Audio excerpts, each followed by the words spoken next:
Le 5 de bâton va représenter l'esprit de compétition, mais dans le bon sens. La stimulation donc, que ça peut apporter, ou quelque chose de stimulant, et un challenge motivant.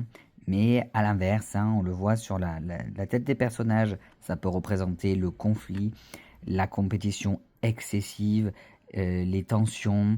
Ça peut représenter que c'est le moment de passer à autre chose, hein, de ne pas rester dans cette situation. Le 6 de bâton va représenter la victoire, la reconnaissance, la fierté, mais méritée. À l'inverse, dans son côté obstacle, ça peut être de l'arrogance, un excès de confiance, de l'orgueil ou un ego trop présent. Le 7 de bâton va représenter le fait de défendre ses convictions, une force de caractère, la persévérance, la force dans ses projets, dans ses envies aussi. À l'inverse, en obstacle, elle va représenter le fait d'être un peu trop sur la défensive, d'être résistant au changement et de s'épuiser dans cette résistance-là.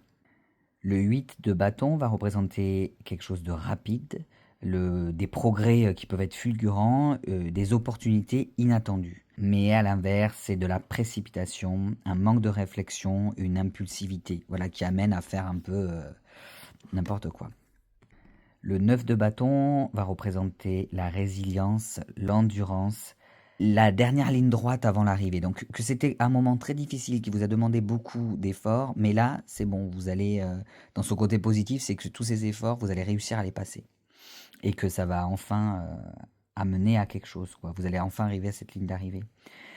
À l'inverse, dans son côté obstacle, elle va représenter la méfiance, la paranoïa, et la surcharge émotionnelle, où vous avez beaucoup de choses à faire, où votre tâche est très ardue et vous êtes complètement submergé par ça, et vous n'arrivez pas à voir le bout du tunnel en fait.